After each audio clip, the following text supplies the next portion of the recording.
오늘 본문은 아하시아의 죽음에 대한 이야기입니다.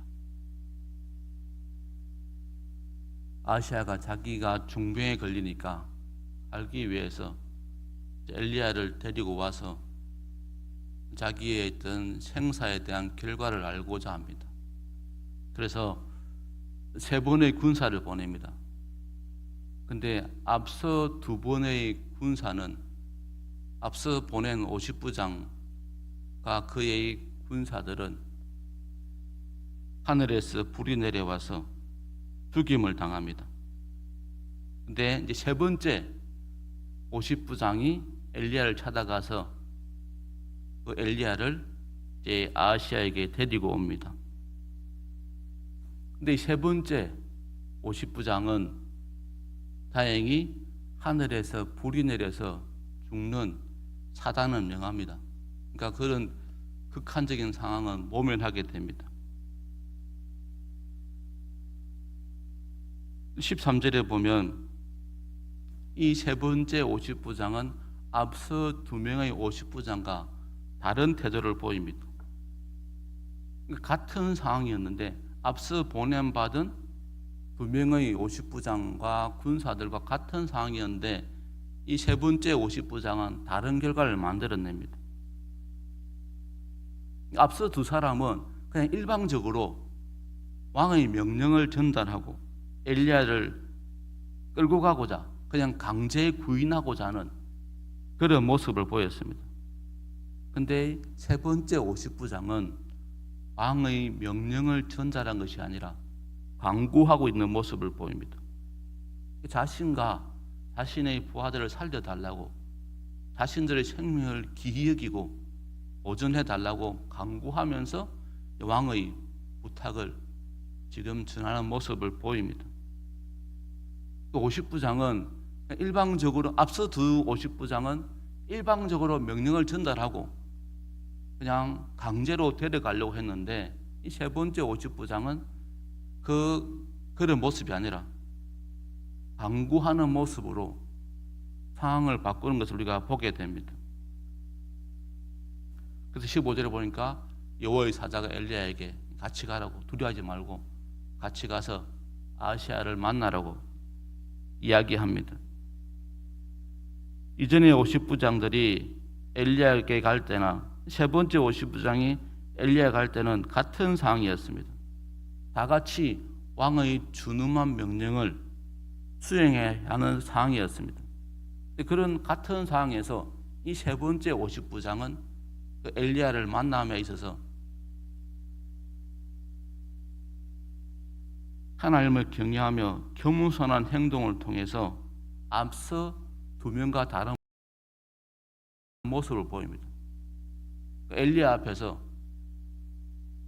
왕의 명령을 전달하지만 이 3번째 50부장은 하나님을 경외하는 마음으로 일방적으로 왕의 명령만 전달하는 게 아니라 그 엘리야 앞에서 하나님을 경외하는 마음과 겸손한 태도를 통해서 앞서 2명과 다른 결과를 만들어냈다는 겁니다. 같은 일이었지만 다른 결과를 만들어내는 그런 모습을 보였습니다. 이게 바로 우리가 하는 기도의 힘입니다. 우리가 세상 사람들과 늘 같은 상황을 맞이합니다.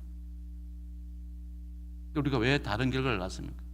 그건 바로 우리가 하나님을 경외하고 겸손한 마음으로 하나님께 기도하기 때문에 결과가 다를 수 있습니다.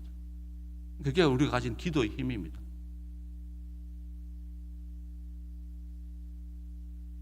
이렇게 아하시아는 이제 그렇게 해서 3번째 50부장을 통해서 이제 자신의 엘리야를 만나게 됩니다.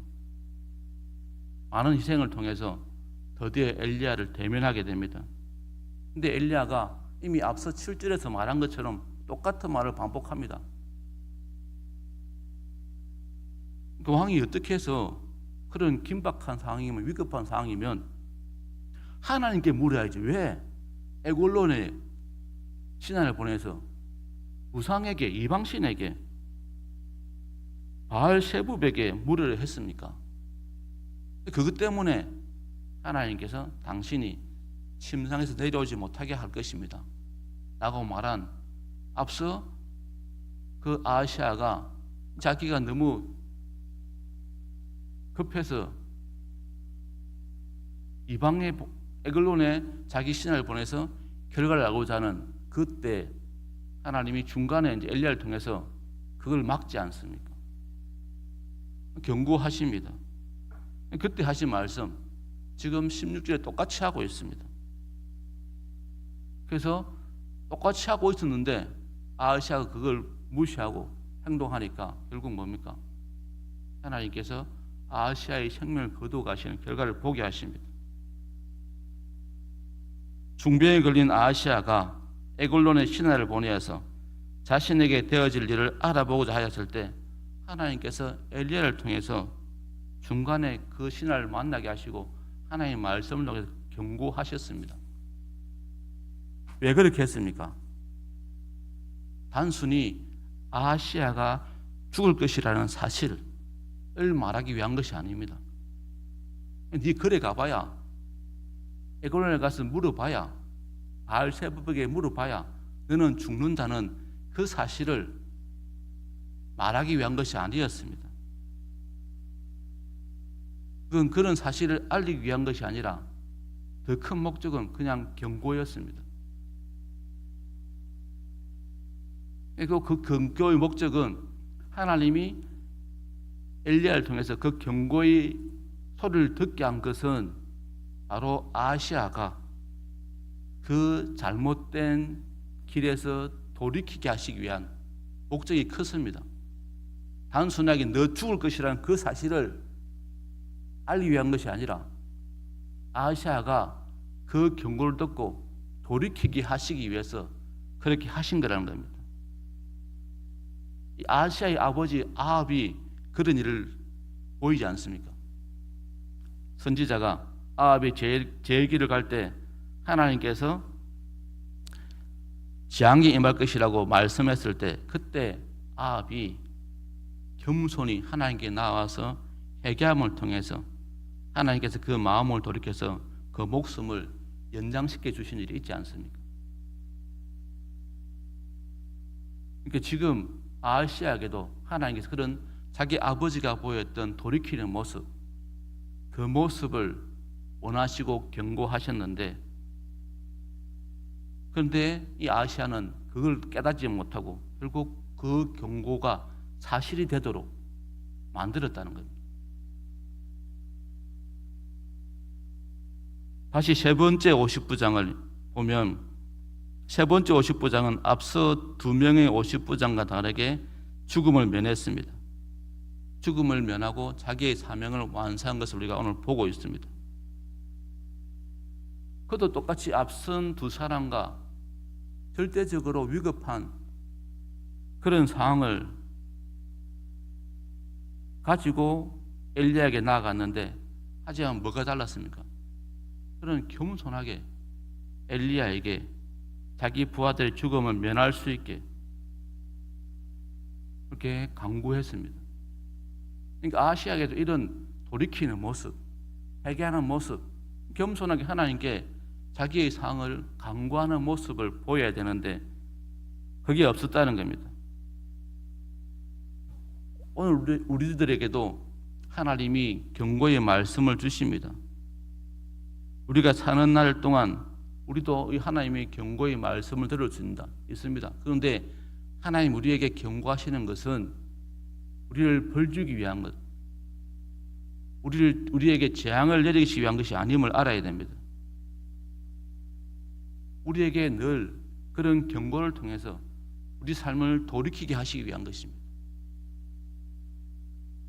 지금 우리 지구촌에서 일어나고 있는 모든 문제에 있어서 결국 자연재해나 아니면 모든 상황들이 결국 그 상황이 결과가 되게 하기 위한 것이 아니라 하나님이 이런 상황을 통해서 이런 경고를 통해서 우리가 돌이키게 하기 위한 것입니다. 자연 환경이 파괴되고 있으면 이 파괴되는 경우를 통해서 우리가 더 이상 자연을 파괴시키지 않는 쪽으로 갈 수 있도록 우리가 돌이킬 수 있도록 하시는 경고이지 하나님이 진짜 우리를 멸망케 하시기 위해서 그런 것이 아니라는 겁니다. 그러니까 재앙이 크면 경고가 크면 그건 좀 더 우리를 빨리 돌이키게 하시기 위한 것이지 그 재앙 자체가 목적이 아님을 우리가 기억할 필요가 있습니다. 우리가 그러기에 어떤 일을 만나든지 그 상황에 절망하지 않고 돌이키는 계기, 회개하는 계기가 되어야 한다는 겁니다. 어떤 사람들은 이런 어떤 급박한 상황, 자기에게 위기가 주어지고 자기에게 어떤 경고가 주어지면 악만 남는 사람이 있습니다. 세상 사람들 보면 그렇지 않습니까? 자꾸 안 좋은 일이 겹치다 보면은 결국 그 사람이 보면 이제 속되면 나는 악만 남았다 하는 말을 들을 때가 있지 않습니까? 근데 하나님께서 우리에게 그런 상황을 만나게 하신 것은 우리가 악만 남게 하시기 위한 것이 아니라 오히려 우리를 통해서 우리의 죄악을 제거하고 우리에게 악을 제거하기 위해서 그렇게 하신 것임을 알아야 되겠습니다. 그래서 우리는 어떤 세상의 상황 앞에서 문제 앞에서 악만 남는 인생이 아니라 악을 제거하는 인생, 죄를 제거하는 인생, 그게 우리가 보여야 할 태도입니다.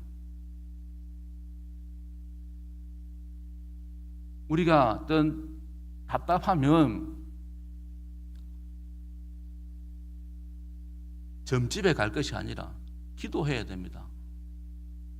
하나님께 오늘 세 번째 50부장이 보인 것처럼 하나님 내 생명을 좀 살려주십시오 하고 하나님께 겸손하게 기도하고 간구해야지 아시아처럼 행동하면 안 된다는 것입니다. 하나님은 결코 우리 인생을 미워해서 재앙을 주시는 게 아닙니다. 그러기에 우리가 어떤 상황에서도 희망을 우리가 가질 수 있는 겁니다. 아시아가 큰 병에 걸렸을 때 에골론의 신하를 보내어서 물은 것도 잘못이지만 더 큰 잘못은 바로 엘리야를 통한 하나님의 경고를 무시했다는 겁니다. 돌이키지 않았다는 겁니다.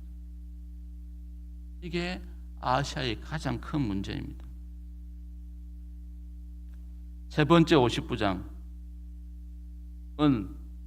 그가 어떤 앞서 두 명의 50부장과 똑같은 상황을 만났지만 그는 태도를 바꾸었습니다. 그 태도가 상황을 바꾸었습니다. 같은 상황에서 그가 보인 태도가 결과를 다르게 만들었다는 겁니다. 우리도 같은 상황이 주어질 때 우리가 하나님께 겸손히 나아가서 내 죄를 돌이키고 그걸 하나님의 구원의 기회로 삼을 수 있다는 것을 우리가 잊지 말아야 되겠습니다. 세 번째 50부장이 태도를 바꾸었을 때 모든 것이 바뀌었습니다. 이처럼 아시아도 이런 태도의 변화가 필요했는데 그런 이런 모습을 보이지 못했습니다. 그러니까 하나님께서 아시아에게 하신 것은 최종 선언이 아니라 경고였습니다. 즉 그가 돌이키기를, 그가 죽는다는 사실을 전한 것이 아니라 그가 그 사실 앞에서 하나님께 자기 죄를 뉘우치고 회개해서 살게 하시기 위해서 그렇게 경고하시는 것을 그는 알지 못했습니다. 오늘 우리가 믿음을 가지고 있다는 것은 바로 이런 우리의 삶의 상황 앞에서 우리의 태도를 바꿈을 통해서 하나님께 간구함을 통해서 우리 상황을 바꿀 수 있다는 것도 우리가 기억했으면 좋겠습니다. 아시아처럼 그 경고를 단순히 경고로 받아들이고 우리가 계속 악만 남는 인생, 계속 돌이키지 못하는 인생이 아니라 그때 돌이켜서 우리의 삶을 바꾸는, 상황을 바꾸는 그런 삶이 되기를 우리가 구해야 되겠습니다. 똑같은 원망과 불평의 상황을 만나더라도 그때 하나님이 주시는 이 상황은 나를 구원하시기 위해서, 내가 를 돌이키기 위해서 주신 것이다 깨닫고 그때 돌이켜서 모든 것을 바꾸는, 그래서 하나님의 구원을 경험하는 그런 삶이 될 수 있기를 축복합니다. 여러분들이 이 새벽에 하나님께 나오신 목적이 있지 않습니까? 하나님 여러분들 부르시는 뜻이 있습니다. 기도 가운데 여러분이 그 뜻을 깨닫고 기도 가운데 오늘 50부장처럼 하나님께 겸손히 간구함을 통해서 하나님 저를 살려주십시오. 제 생명을 보존해 주십시오. 하나님 죄를 제거해 주시고 혹시 내게 남은 죄가 있다면 내게 죄가 있다면 그걸 제거하시고 돌이키게 하셔서 하나님 이 상황을 바꾸어 주십시오라고 이 기도하는 그런 성숙한 모습을 보였으면 좋겠습니다. 그래서 우리가 기도 가운데 우리의 문제 가운데 우리가 돌이켜 하나님 뜻을 구하고 하나님의 구원을 경험할 수 있는 그런 삶이 될 수 있기를 축복합니다.